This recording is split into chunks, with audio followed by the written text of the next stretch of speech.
Maggie John, would you please come over? And Maggie, of course, one of our co-hosts and as well one of our journalists and producers here, thought it'd be good for us to get together. This, since we were last on air Friday, has been an amazing weekend of news stories. Some things that happened, say, earlier in September coming to fruition now, and then lots of things happening just this weekend. Let's start with our Canadian story of a drunk driving related death in Toronto. What's happened there? I think this story rocked our nation. I mean, this wasn't just a local Toronto story. Many of you at home have heard of the Neville Lake children. I'm just going to reel off their names for you. Daniel, Millie, and Harrison, and their grandfather, who died in a tragic car accident north of Toronto.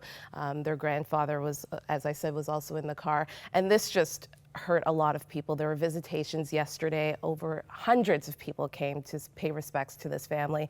And I could only imagine what this family is going through as they've lost instantaneously their 3 children and a father as well. Heartbreaking story. That's something that definitely we have to be praying for. Be praying for that family, and that people will step up and help at this time of need.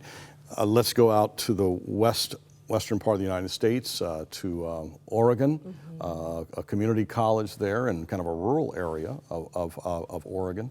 There was a mass shooting there, and the whole issue of, are you a follower of Christ? Are you a Christian? What's your religion? Came up with a shooter. What do we know about this story? Well, it was 10:30 on Thursday morning, a creative writing class starting in room 15 in this small, as you said, community college, when shots rang out. And what we've heard now from reports is that many of the people who died were identified and asked the question by the shooter if they were a Christian or not. And if they stood up and said yes, they were then shot.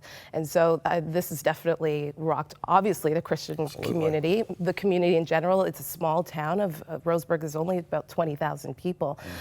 We know now that the Billy Graham Evangelistic Association has sent out some counselors, prayer counselors, to just be with the students as they grieve, and schools has been shut down for the next week as we grieve. And that's another story that we're following as it relates to persecution of Christians, not just globally, but now in North America. Well, I think this brings up a good point, John. I mean, many times when we think about the persecuted church, we think of overseas, and this is happening here. And I don't think it's, we just have to be reminded that we have to be conscious of this, and that we have to stand for something that we believe in. And continue to pray and be active. Well, it was just a few months ago, sadly, in Charleston, South Carolina, that a church was having a midweek prayer meeting, and someone came in and killed those Christ followers, murdered them.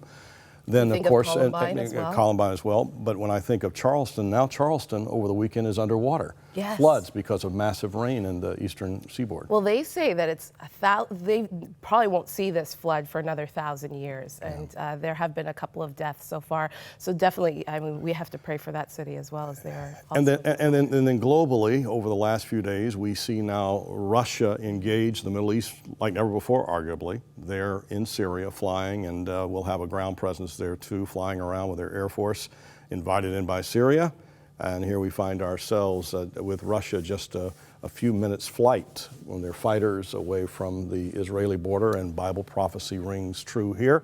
We wonder about this army of the north and what's going to happen. With all of these things taking place, we're reminded to look up, not panic, not fear, because the Bible tells us our redemption, Jesus Christ, draws near. Do not let your heart be troubled. Believe in God, believe also in me, Jesus said. Jesus Christ, King of kings and Lord of lords. In the midst of all of the chaos and confusion, there is still peace and there is still dominion found in the person and work of Jesus Christ. If you find yourself a little unsettled today, there's a prayer line available. You see this, the number there on the screen. Call us. We'd love to take an open Bible with you and just share scripture related to issues you're facing in your life.